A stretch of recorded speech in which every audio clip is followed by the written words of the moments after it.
আর 4 দিন পরেই বিয়ে। হঠাৎই 11টা নাগাদ ফোন আসলো পৌলমীর বাড়ি থেকে। মা ফোনে কথা বলেই বসে পড়ল মেঝেতে। বড়দি এসে ফোনটা ধরল।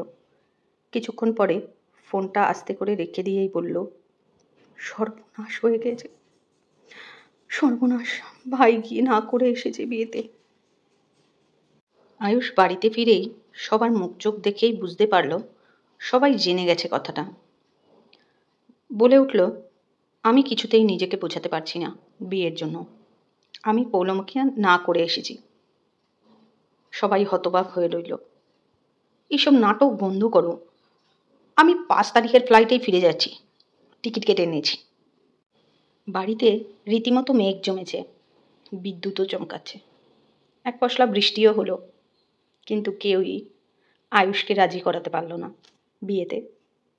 কথা কাটাকাটিতে এর মধ্যেই মা কষিয়ে আয়ুষকে একটি থাপ্পড় মেরেছে, যার ফলস্বরূপ আয়ুষ আরেকটু রেগে গেছে বেশি। মা বলে উঠল, তুই আমার ছেলে, এত নিচে নেমে গেছিস? একটা মেয়ের জীবন নষ্ট হচ্ছে আর তুই বলছিস জাহান্নামে যা। মায়ের যন্ত্রণা দেখতে পাবি কি করে? নিজেকে ছাড়া অন্যের কথা ভাবলে তো বুঝবি। আয়ুষ বলে উঠল, আর আমার যন্ত্রণা মা, সেটা কখনো তোমরা বুঝেছ? মা বলল, কিসের যন্ত্রণা তোর? যে তোকে ছেড়ে চলে গেছে, তোর কথা একবারও ভাবেনি কার জন্য যন্ত্রণা হয়, কার জন্য?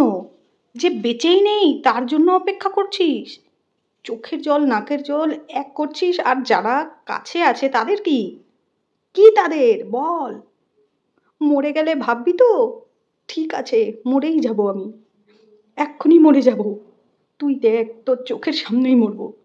এদিকে ওইদিকে ছুটছে, কিভাবে মরা যায় সেই ভেবে পাগলের মতো কাঁদছে। আর বলে চলেছে, দেখো এই ছেলে একটা মেয়ের জন্য নিজের মাকেও ভুলে গেছে। কোনো গুরুত্ব নেই আমার, তাহলে আর বেঁচে কি লাভ এই অপমানের জ্বালা নিয়ে? আয়ুষ রীতিমতো ঘাবড়ে গেল। মাকে থামানোর জন্য বাড়ির সকলে উঠে পড়ে লেগেছে। সে তো আজ বিপদ ঘটিয়েই ছাড়বে। এ কি অবস্থা! আয়ুষ মাকে জড়িয়ে ধরল, কাঁদতে শুরু করলো। মা প্লিজ, কি করছো তুমি পাগলামি? আমায় একটু বোঝার চেষ্টা করো মা। আমি এই বিয়ে করে নিজেও সুখী হব না, কাউকে সুখী করতে পারবো না। তুমি তো জানো আমার মাঝে মাঝেই ট্রমা ওঠে। তারপরে অন্য একটা মেয়েকে কি করে তুমি এইভাবে টানছো আমার সাথে? সে কোনোদিনও ভালো থাকবে না আমার সাথে। মাকে থামানোর জন্য আয়ুষ মায়ের পা দুটো জড়িয়ে কাঁদতে থাকলো। মাও চুপ, চোখে জল ঝরে চলেছে। বাড়ি শুদ্ধ সবাই স্তব্ধ আর কান্না। ওদিকে এমনিতেই পৌলমীর বাবা হার্টের পেশেন্ট, তার ওপর তার গ্রাম্য 2 পিসি। সে তো মাথার ওপর উঠে নাচা শুরু করেছে। 2বার বিয়ে ভেঙেছে মেয়ের বলে কথা, পিসিরা কি আর ছাড়ে? গ্রামীণ লোক বলে কথা। 2বার বিয়ে ভাঙা নিয়ে তোলপাড় করে ফেলল পুরো বাড়ি। এরই মধ্যে পৌলমীর বাবা অসুস্থ হয়ে পড়েন এবং তাকে নিয়ে যাওয়া হয় হসপিটালে। অবস্থা সত্যি শোচনীয় এবারে। হসপিটালে সবাই মুখ থমথমে গম্ভীর। পৌলমী চুপচাপ এক কোনায় বসে রয়েছে। আর ওর সব থেকে প্রিয় বন্ধু বাড়িতে, ওর কাকি, ওর পাশেই দাঁড়িয়ে আছে আর ওকে বলছে, তোর কোনো দোষ নেই বাবু, যা হয় ভালোর জন্যই হয়। হয়তো এটা তোর জন্য ভালো ছিল না, তাই খারাপ হয়েছে। কেউ না কেউ আসবে, ঠিক আসবে, যে শুধু তোকে ভালোবাসবে। পৌলমী স্তব্ধ, চোখটা ভীষণ শুকনো, না জল না কিছু। যেন একটা মেঘ জমে আছে, গম্ভীর মেঘ, কালো, কিন্তু সেখান থেকে বৃষ্টি ঝরছে না। পৌলমীর মা পাশে বিড়বিড়িয়ে উঠল, মেয়ে যে কেন জন্মায় কে জানে, কত জ্বালা মেয়ের মায়েদের। মেয়ে জন্মালেই এ ওটা বলবে, ও ওটা বলবে।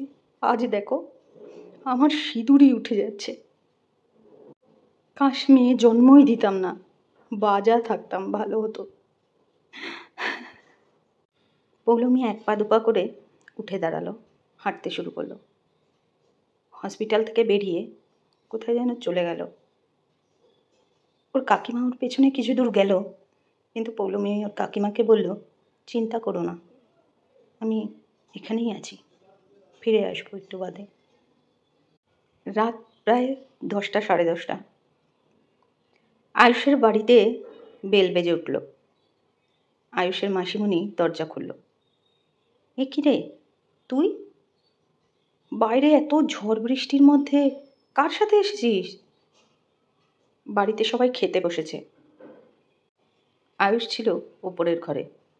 পৌলমী ঢুকল। বাড়িতে খুব ধীর পায়, পুরো স্নান করে এসেছে বৃষ্টিতে।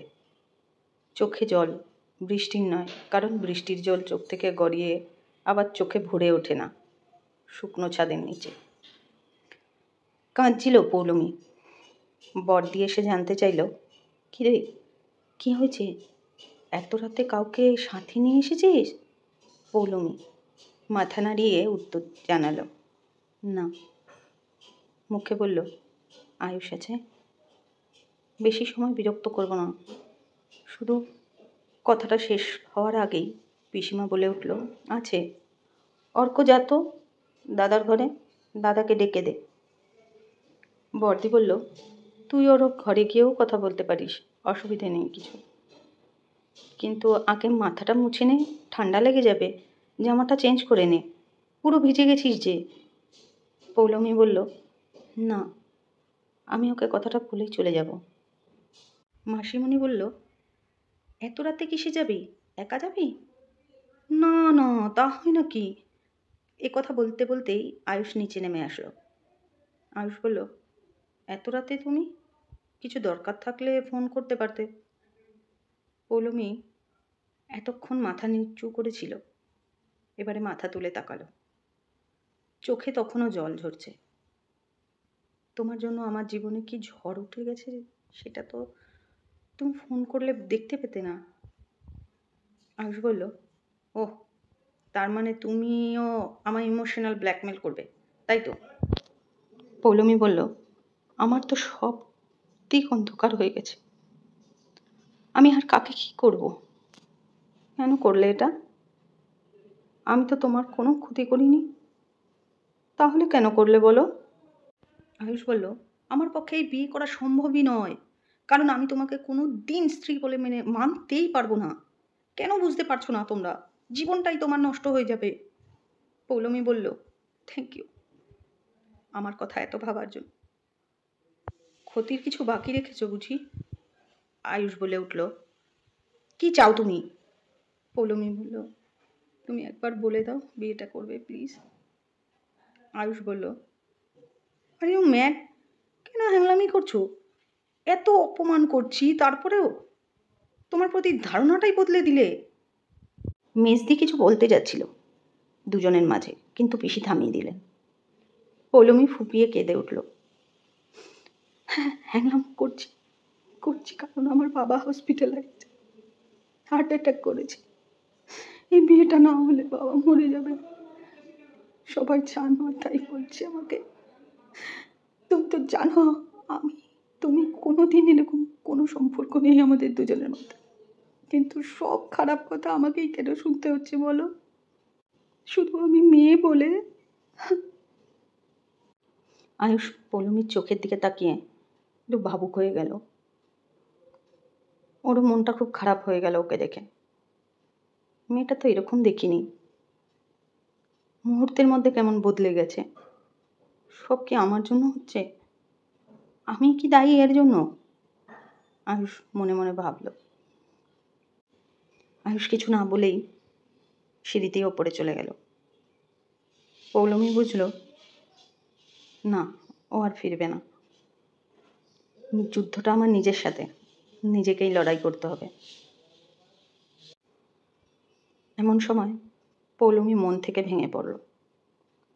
কারোর কোনো বাধাই শুনল না, কোনো কথা না শুনেই বেরিয়ে গেল এক পা দুপা করে রাস্তায়। বাইরে খুব বৃষ্টি, তখনও থামেনি। মেঘ যেন ফেটে পড়েছে, এমন ধারা চলছে। কিছুক্ষণ বাদে খেয়াল করলো গায়ে বৃষ্টির ফোঁটা পড়ছে না।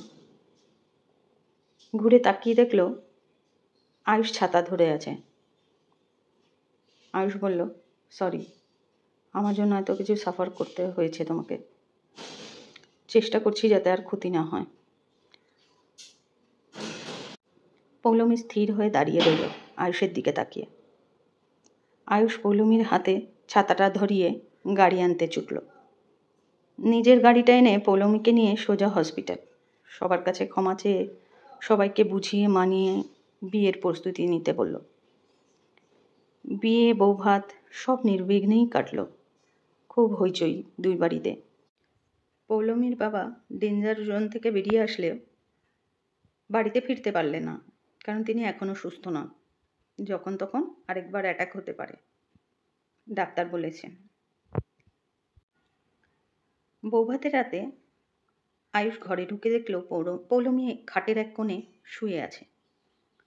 দরজার আওয়াজ পেয়ে পৌলমী উঠে বসল। কাঁদছিল সম্ভবত। আয়ুষ খাটের আরেক প্রান্তে বসে বলল, টায়ার্ড ভীষণ জানি, কিন্তু আমার যে আজ কিছু বলার আছে। পৌলমী বলে উঠল, বলতে পারো, আমি শুনছি। আয়ুষ বলল, সরি, এতদিন অনেক ঝড়ঝাপটা সহ্য করেছো আমার জন্য। সেদিন খুব খারাপ ব্যবহার করেছি আর খুব বাজে কথাও বলেছি। আমি রিয়েলি সরি তার জন্য। মাঝে মাঝে এমন কিছু হয়ে যায় যে আমি নিজের মুখের ওপর কোনো কন্ট্রোল রাখতে পারি না। বলতে পারো খুব বাজে ছেলে। আমার 5th ডিসেম্বর ফ্লাইট রাতের। পৌলমী বলল, তুমি চলে গেলে আমি কোথায় থাকবো? আয়ুষ বলল, তা তো জানি না, আমি তো টিকিট কেটে ফেলেছি। প্লিজ তুমি আমার কাছে কিছু এক্সপেকটেশন রেখো না। আমি তোমার এক্সপেকটেশন ফিল করতে পারবো না। আমি তো সেদিনই বলেছিলাম, আমি শুধু তোমার পরিস্থিতির জন্য নিজেকে দোষী মনে করছিলাম, তাই ব্যাস। এর চাইতে বেশি আমি আর কিছু করতে পারতাম না তোমার জন্য। আগে তুমি জানো তুমি কি করবে। পৌলমী বলে উঠল, তোমার গার্লফ্রেন্ড আছে তাই না? আয়ুষ বলল। আয়ুষ একটু অবাক হয়ে পৌলমীর দিকে তাকিয়ে রইল। তারপর বলল, ছিল। পৌলমী একটু অবাক, মানে বুঝলাম না। আয়ুষ বলল, she is no more, expired 3 years, কিন্তু এখনও ভালোবাসি। ভুলতে অনেক চেষ্টা করেছি, পারিনি। সত্যি বলতে ভুলতেও চাই না। She is my first love, only one. Paulami বলল, কী হয়েছিল? আয়ুষ বলল, কিছুক্ষণ চুপ থেকে, আমি খুব টায়ার্ড, রেস্ট নেব, তুমি শুয়ে পড়ো। পৌলমী আবারও একই প্রশ্ন করলে আয়ুষ বলল, একটু রেগেই বলল, কেন, কি করবে জেনে? She is no more, you have to chance, no way. Paulami এবারে বলল, বলা হয়ে গেছে? ধন্যবাদ মনে করিয়ে দেওয়ার জন্য। আমি তো জাস্ট এমনি জানতে চেয়েছিলাম।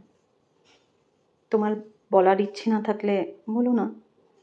যদি কখনো অ্যাটলিস্ট বন্ধু বলে মনে হয় তো।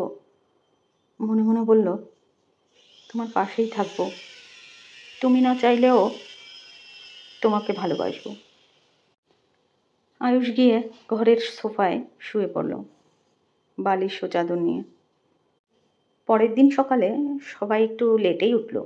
পৌলমী সবার জন্য শাশুড়ি মায়ের অনুমতি নিয়ে চা, কফি সব কিছু রেডি করে ফেলল, কারণ সে রান্না করতে জানে এবং সে ভালোবেসে করে সেটা। এমনিতে আয়ুষ অন্য সময় কফি খায় এবং কফি নিতেও ভালোবাসে, কিন্তু সেদিন নিল না, যেহেতু পৌলমী পরিবেশন করছিল। আয়ুষের 2 জামাইবাবু সকাল সকাল উঠে কোথায় যেন গিয়েছিল, এই কিছুক্ষণ আগে ঢুকলো। একসাথে বলে উঠল, একটা নতুন সারপ্রাইজ হাতে করে একটা passport with visa air ticket নিয়ে এসে হাজির হয়ে গেছি। যদিও পাসপোর্টটা পৌলমীর আগেই ছিল, জাস্ট ভিসা আর টিকিটটা করিয়ে এনেছি। আর 1 বছরের মধ্যে জর্ডন যাওয়ার হানিমুন ট্রিপ ফর গিফট। আর হ্যাঁ, জর্ডন যাওয়ার হানিমুন ট্রিপ ফর গিফট। 1 বছরের মধ্যে যে কোনো সময় যেতে পারো শালাবাবু, ঠিক আছে? আয়ুষ পুরো স্তব্ধ হয়ে তাকিয়ে রইল। এসবের মানে কি? আমি তো বলেছি ওকে নিয়ে যাওয়া সম্ভব নয়, তারপরেও। জামাইবাবু বললেন, ওয়েট, প্রথমত ভিসা তোমার বস করিয়ে দিয়েছেন, আমরা করিনি। আমরা শুধু টিকিটটা কেটেছি। আমরা তো তোমার হয়ে অ্যাপ্লাই করেছিলাম নতুন বিবাহিতের ভিসা দেওয়ার জন্য। আর রইল হানিমুন ট্রিপ, সে তো তুমি 1 বছরের মধ্যে যে কোনো সময় 7 দিনের জন্য যাবে, তাতে কি হয়েছে? নিজের বউকে একটা ধাক্কা দিয়ে বলল, আইডিয়াটা কেমন? আয়ুষ রীতিমতো রেগে চলে গেল ঘরে। পৌলমীর চোখে মুখে হঠাৎই যেন একটা মেঘের ছায়া নেমে আসলো। বাড়ির সকলে পাশে এসে বলল, আমরা সবাই তোর পাশে আছি, যা প্রয়োজন হবে ওকে মানাতে, যা কিছু করতে হবে আমরা আছি, তুই শুধু ফ্রন্টে থাক, তাহলেই হবে। দুপুরের খাওয়া সেরে সবাই প্যাকিং করতে বসলো পৌলমীর হয়ে। পৌলমী এবার দিদির কাছেই প্রশ্ন করলো। রাত্রি থেকেই মাথায় ঘুরছিল প্রশ্নগুলো, সুযোগ বুঝে জানতে চাইল। বলল, আচ্ছা দিদি, ওর জীবনে যে মেয়েটি ছিল সে কীভাবে মারা গেছে? অর্ক আর 2 দিদি একটু চুপ করে ওর মুখের দিকে তাকিয়ে রইল। মেজদি বলল, তোকে কে বলল? পৌলমী। কেন? আয়ুষ বলল। অর্ক বলল, তাহলে তো সবটাই জানো। পৌলমী বলল, সবটা জানলে জানতে চাইবো কেন? ও আমাকে এইটুকু বলেছে, হাত না ধরাটা আমি খেয়াল করেছি, অনেক চিন্তা ভাবনা করতে থাকে। বর্দি বলল, কি করবি জেনে? এইসব কথা থাক না, বলেই গোছতে শুরু করলো। পৌলমী বলল, তোমরাই তো বললে নিজের অধিকার নিজেকেই বুঝে নিতে হয়। ওর পছন্দ অপছন্দ, কি করলে খুশি হয় আর কি করলে দুঃখ হয়, এগুলো যদি না বুঝিনি তাহলে ওর মনে জায়গা করব কী করে? বলো না প্লিজ, আমি ওকে জানতে চাই, বুঝতে চাই, সব সময় ওর পাশে থাকতে চাই। ইতিমধ্যে অর্ক সেই মেয়েটির ছবি এনে পৌলমীকে দেখালো। জানো বৌমনি, অনেকবার ভেবেছি ছিঁড়ে ফেলি, দাদার চোখে পড়লে খুব কষ্ট পাবে, কিন্তু এত সুন্দর করে মেয়েটার ছবিগুলো দাদা এঁকেছিল, সেগুলো নষ্ট করতে ইচ্ছেই হলো না। দাদার সাথে মেয়েটার একটাও ছবিও আছে, দাদার সাথে মেয়েটার একটা ছবিও আছে, জেঠিকে দেখানোর জন্য পাঠিয়েছিল দাদা, সবার পছন্দ ছিল। জেঠি জেঠু আর আমি যাওয়ার কথা ছিল ওখানে, কিন্তু তারপরেই শুনলাম দাদাকে নিয়ে সোহেলদা ফিরে আসছে, মেয়েটি মারা গিয়েছে। দাদার তো মানসিক অবস্থাও ভালো ছিল না, পুরো 1 বছরের ট্রিটমেন্ট চলেছিল দাদার। পৌলমী বলল, সোহেল, সে কে? মেজদি বলল, আয়ুষের কলেজের খুব ভালো বন্ধু, আবার দাদার অ্যাসিস্ট্যান্ট, তুমি ওখানে গেলেই পরিচয় পাবে। আয়ুষের সাথেই থাকে, তবে এখন কি করবে জানি না। ফুলদি বলল, জানিস তো সব থেকে আশ্চর্য হয়েছিলাম, সোহেল আর আয়ুষ একই সাথে ইন্টারভিউ দিয়েছিল, বাট সোহেলের প্রয়োজন বেশি থাকায় আয়ুষ চাকরিটা পেয়েও ছেড়ে দিয়েছিল। বাট কোম্পানির যিনি হেড অফিসার পরে ভাইয়ের আঁকা দেখে আরও বড় পোস্টের জন্য নিজেই কল করেছিলেন। অর্ক বলল, এই দেখো বৌমনি ছবিগুলো, আর এই চিঠিটা দাদা আমায় লিখেছিল, ওদের প্রথম দেখা আর কি করে প্রেম হয়েছিল। তুমি এগুলো রেখে দাও, পরে পড়ে নিও, লুকিয়ে রেখো, দাদা দেখতে পেলে হিতে বিপরীত হতে পারে। পৌলমী ছবিগুলোকে মুগ্ধ হয়ে দেখছিল। কি সুন্দরী মেয়েটা।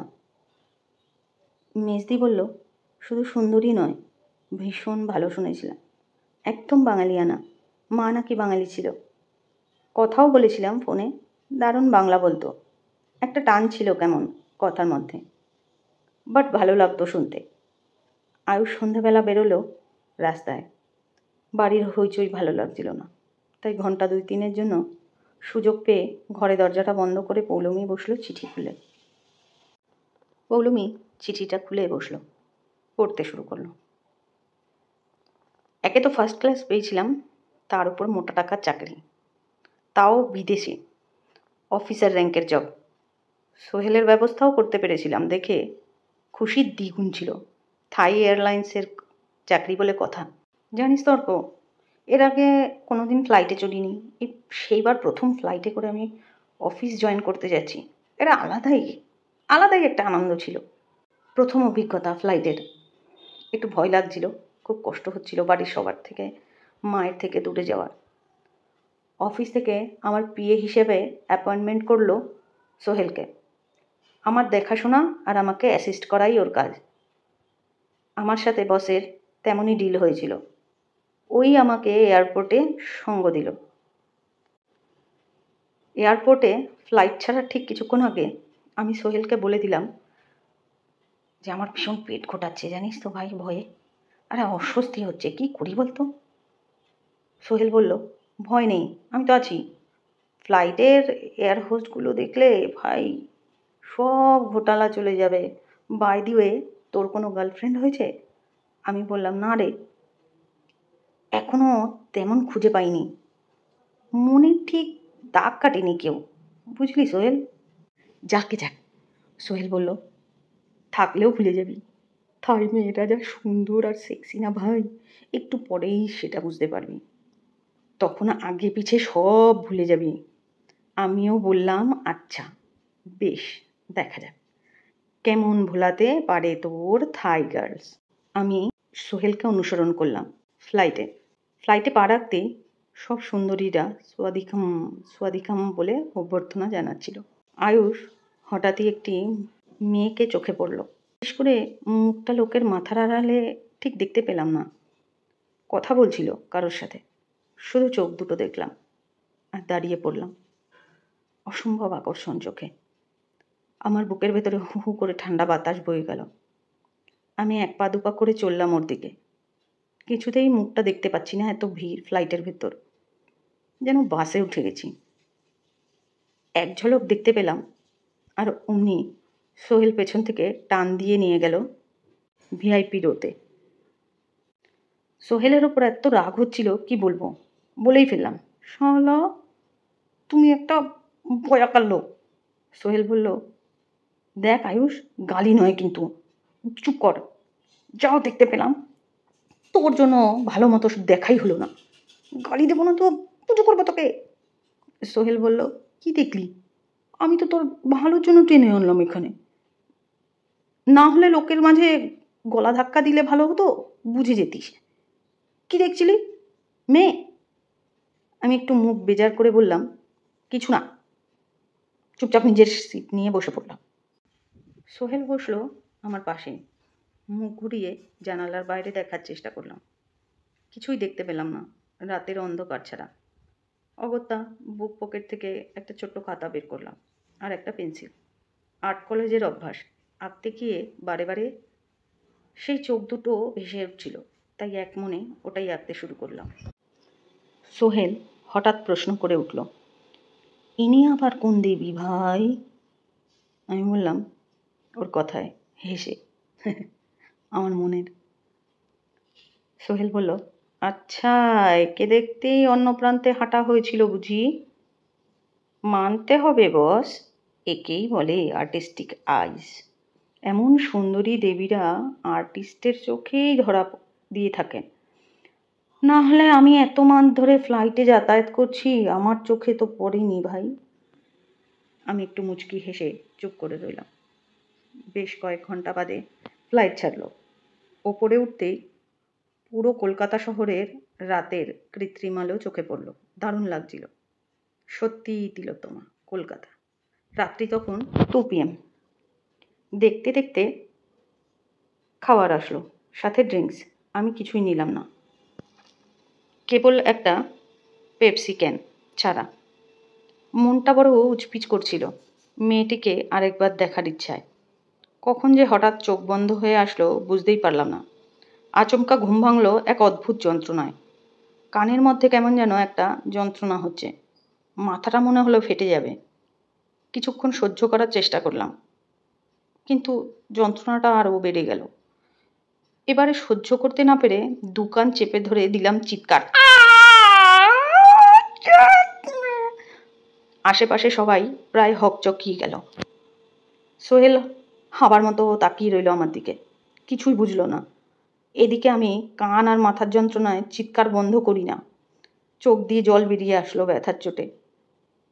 পাশ থেকে কোনো একটা এয়ার হোস্টেস এসে সোহেলকে বলল চুপ করাতে, কিন্তু সোহেল কি করবে ভেবে দিশেহারা হয়ে গেল।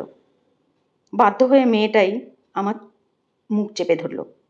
আমি তাকালাম সজল চোখে সেই মেয়েটা। কিছুক্ষণের জন্য যন্ত্রণা ভুলে গেলাম। মেয়েটি আমার মুখে হাত রাখা অবস্থায় বলল, please sir, don't shout because other people in the flight will get disturbed. Tell us your problem, we will try to solve it, but please don't shout. মুখটা ছাড়তেই আমি আবার যন্ত্রণায় চিৎকার করে উঠলাম। কানের ব্যথায় ওর কোনো কথাই শুনতে পেলাম না। শুধু বললাম, I have too much pain in my ears. It seems that my mind will blast. Please help me. বলেই আবার চিৎকার। অগত্যা মেয়েটি এবারে ফ্লাইট ল্যান্ড করা অবধি আমার মুখ চেপে ধরে রাখলো। ফ্লাইট ল্যান্ড করলে মেয়েটি বলল, please you don't shout, I am bringing medicine. Sohel এসে পাশে বসলো আর বলল, সরি, ভুলটা আমারই ছিল। তুই তো ফার্স্ট টাইম ফ্লাইট জার্নি করলি, ল্যান্ড করার টাইম একটু হয়, সেজন্য কটন চেয়ে নেওয়া উচিত ছিল আমার। মেয়েটি এসে মেডিসিন দিল আর সেটা নিয়ে 5 মিনিট চোখ বন্ধ করে রেস্ট নিতে বলল। যন্ত্রণাটা কমলেই মনে পড়ল মেয়েটার কথা, ব্যাস আর কি।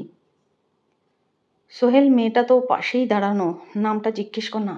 সোহেল একটু ঘাবড়ে গেল আর বলল, শালা, এই মাত্র কানের ব্যথায় চিৎকার করছিলি আর এই মাত্র ফ্লার্টিং শুরু করে দিলি। এইভাবে কারণ নাম জিজ্ঞেস করা যায়? তারপর আমাকে জুতো পেটা করুক আর কি। অনেক করেছো বস, এবার চলো, পরে অন্য কোনো দিন নাম জেনে নেওয়া যাবে। আমাকে একরকম জোর করে ফ্লাইট থেকে নামালো সোহেল। নামার টাইম আমি মেয়েটার দিকে তাকিয়েছিলাম, আরও অন্য সব মেয়েগুলোর সাথে আমাকে দেখে কিছু হাসাহাসি করছিল, কিন্তু ওর মুখের দিকে মুগ্ধ হয়ে চেয়ে রইলাম। নিচে নেমে সোহেলকে বললাম, কী রে, একটু নামটা জিজ্ঞেস করতে পারতিস না? আমি মেয়েটাকে ভীষণ ভালোবেসে ফেলেছি ভাই। সোহেল কথাটা শুনে হতবাক হয়ে চেয়ে রইল। কিছুক্ষণ পরে বলল, এই তো কয়েক ঘন্টা হলো দেখেছিস, এর মধ্যে ভীষণ ভালোবেসে ফেললি? আমাকে কি মূর্খ হয়েছিস? আয়ুষ বলল, আরে না না রে, সত্যি বলছি, বিশ্বাস কর, প্রথম প্রেম তো এমনই হয়। সময়, বছর, মাস, কথা বলা না বলা এইসবের কোনো প্রয়োজনই হয় না। শুভদৃষ্টিই যথেষ্ট, যে কোনো সময়, যে কোনো জায়গায়, যে কোনোভাবেই হোক সেটা। তুই যখন প্রেমে পড়বি তুইও বুঝে যাবি একটা অদ্ভুত অনুভূতি। দুজনে বেরিয়ে চেকিং শেষ করে এক্সিট গেটের সামনে এসে উপস্থিত হলো। সোহেল আমাকে দাঁড় করিয়ে টয়লেট গেল। এদিক ওদিক দেখতে দেখতে আমার চোখ পড়ল একদিকে, আর স্থির হয়ে চোখ মুখে এক আশ্চর্য হাসি নিজে থেকে বেরিয়ে আসছিল ঠোঁটের কোণে। তাকিয়েই রইলাম, মনে মনে বলছি, হে ভগবান, প্লিজ মেয়েটাকে একটিবার আমার কাছে এনে দাও। থাইল্যান্ডের বিখ্যাত ভোগটা তোমাকে দেব পুজো করে, বাকি রইল ইমপ্রেস, সেটা আমি ম্যানেজ করে নেব। ভাবতে ভাবতে মেয়েটি সামনে এসে উপস্থিত।